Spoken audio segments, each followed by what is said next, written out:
স্টেশনটার নাম কাউনকিয়া।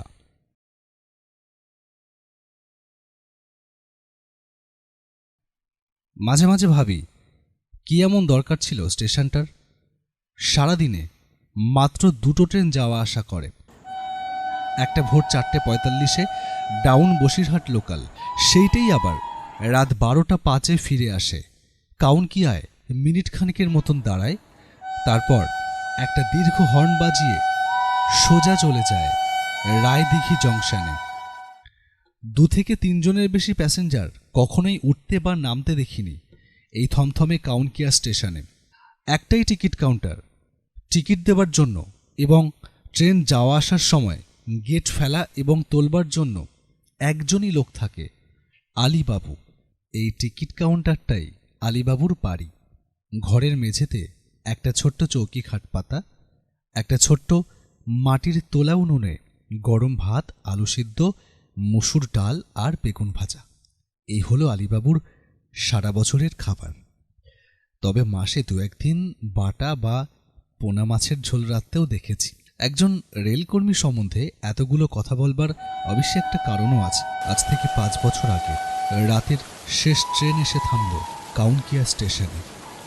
বৃষ্টির ঝমঝম শব্দ আর ঝিঝি পোকার কান ফাটা চিৎকার ছাড়া চারিদিকে আর কোনো সারা শব্দ নেই। মিনিট খানেক বিশ্রাম নেবার পর ট্রেনটা বাঁশি বাজাতে বাজাতে চলে গেল স্টেশন ছেড়ে।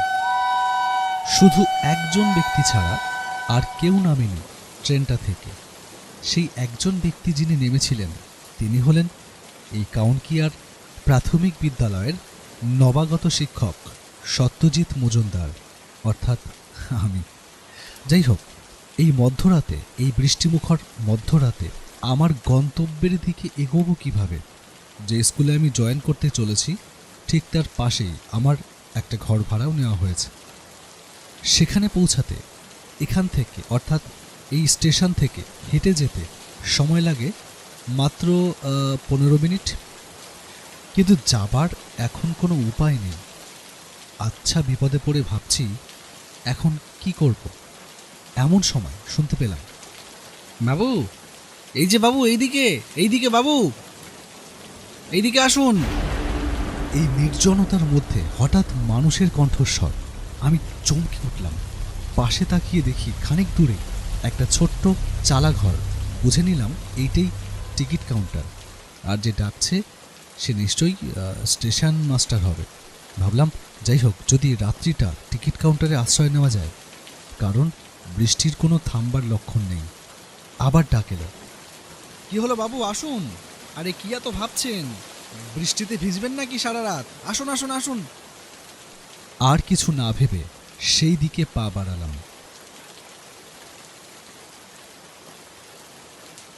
লোকটাকে প্রথমবার দেখেই বেশ ভালো লাগলো। বয়স আমারই মতন হবে, কিন্তু চোখে মুখে যে কি অদ্ভুত সারল্য।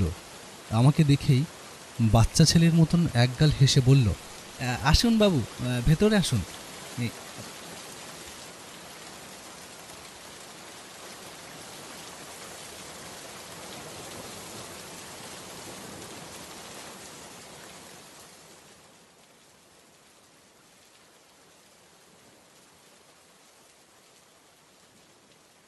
বসুন বাবু। অনেক ধন্যবাদ আপনাকে। এই দুর্যোগের মধ্যে আপনি আমাকে আশ্রয় দিয়ে বড্ড উপকার করেছেন। না হলে এত রাতে খুব বিপদে পড়ে যেতাম। আরে না না, এরকমভাবে বলার দরকার। মানুষজন তো বড় একটা আসে না, সারাদিনে একটাও কথা বলার লোক পাই না। কেউ এলে বরং আমার ভালোই লাগে। তা বাবু, আপনার পরিচয়? আমার নাম সত্যজিৎ বিশ্বাস, আমি কলকাতা থেকে আসছি। এখানে কাউনকিয়া প্রাথমিক বিদ্যালয়ে আমার জয়েনিং হয়েছে।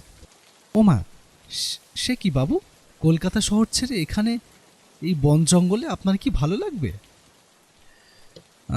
কি আর করব বলুন, সরকার যেখানে পাঠাবে। হ্যাঁ, তা তো বটেই। আপনার পরিচয়টা কিন্তু পেলাম না। আমি হলাম আশরাফ আলী। এখানে সবাই আলীবাবু বলে ডাকে।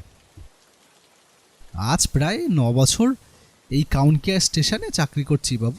Station master? স্টেশন মাস্টার আর কই এখানে। আমি এই টিকিট কাউন্টারে বসি, আবার গেটও নামাই। সারা দিনে 2জন প্যাসেঞ্জার আসে কিনা সন্দেহ। খাই তাই আর পড়ে পড়ে ঘুমাই।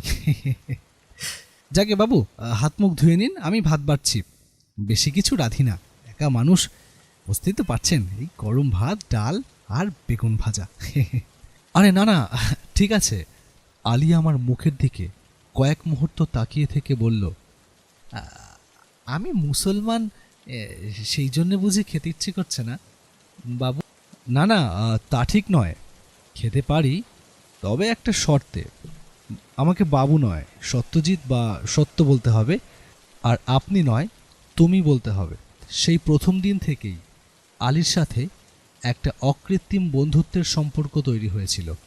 শহুরে জীবনযাপনের থেকে সম্পূর্ণ আলাদা হয়ে কাউনকিয়ায় আমার প্রায় 6 মাস কেটে গেল। প্রথম প্রথম বেশ খারাপ লাগতো।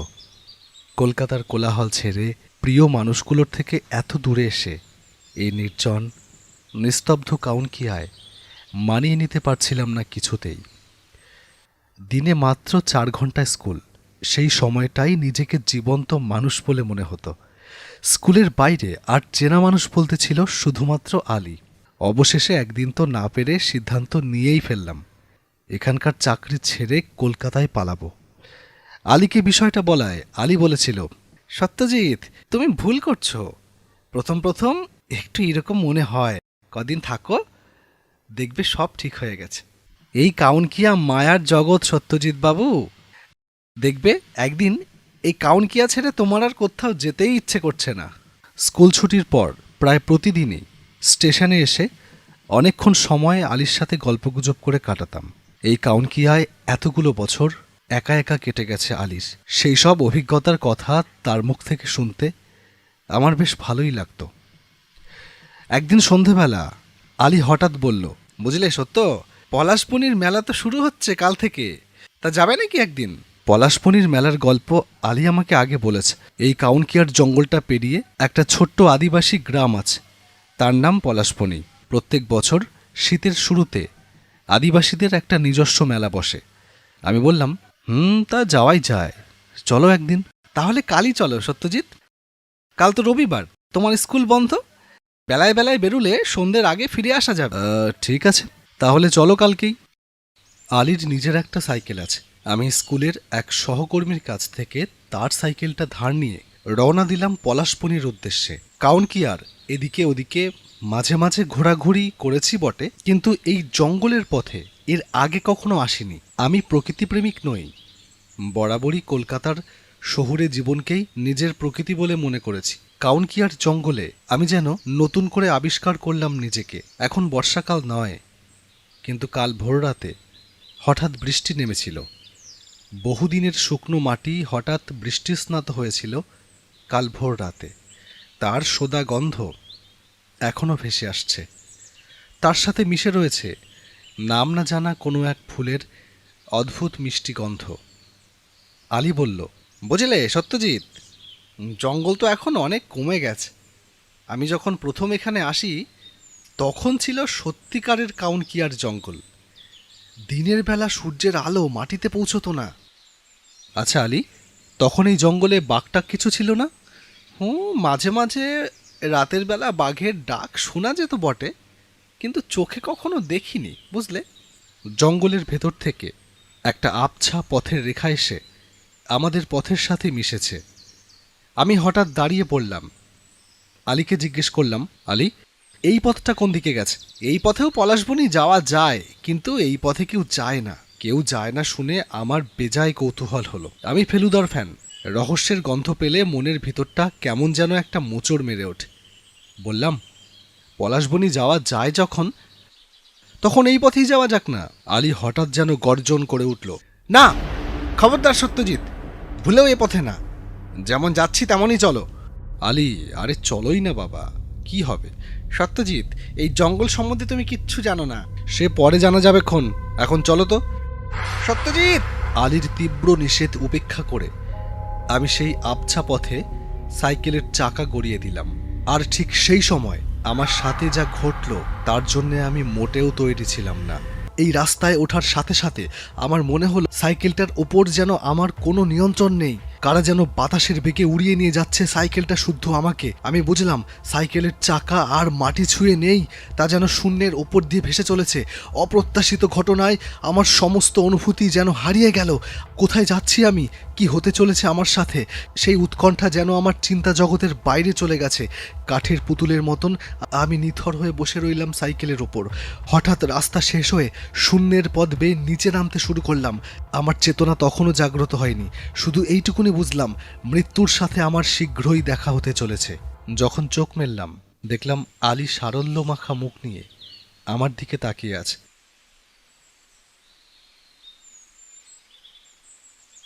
উঠে বসতে গেলাম কিন্তু পারলাম না, সারাটা শরীর জুড়ে বীভৎস ব্যথা। আলী বলল, আরে আরে উঠতে হবে না, তুমি বিশ্রাম নাও, তোমার এখন বিশ্রামের প্রয়োজন। শুয়ে শুয়েই আলীকে জিজ্ঞেস করলাম, আমার কি হয়েছিল আলী? তোমাকে তো কতবার বারণ করলাম সত্যজিৎ, ও পথে যেও না। কি হয়েছিল আমাকে একটু খুলে বলো না আলী। তাহলে তোমাকে খুলেই বলি, শোনো। সে অনেককাল আগের কথা। একদল চোরাচালানকারী কাউনকিয়ার জঙ্গলের দামি দামি গাছ কেটে গোপনে বাইরে চালান করে প্রচুর টাকা কামাতো। ওদের জন্যই তো কাউনকিয়ার জঙ্গলের অনেক গাছ কমে গেছে। যাই হোক, ঘটনাটা সরকারের নজরে পড়ে। সরকার একজন পুলিশ ইন্সপেক্টরকে পাঠায় চোরাচালানকারীদের ধরবার দায়িত্ব দিয়ে। ইন্সপেক্টরের নাম ছিল তন্ময় বসাক। আমি হঠাৎ চেঁচিয়ে উঠে বললাম, হ্যাঁ হ্যাঁ, তন্ময় বসাকের নাম আমিও শুনেছি, ভীষণ খতরনাক ছিলেন উনি। তো সেই বসাকবাবু এখানে আসার 10 দিনের মাথায় 5 জন চোরাচালানকারীর মৃতদেহ পাওয়া গেল জঙ্গলের সীমানায় খাদের নিচে।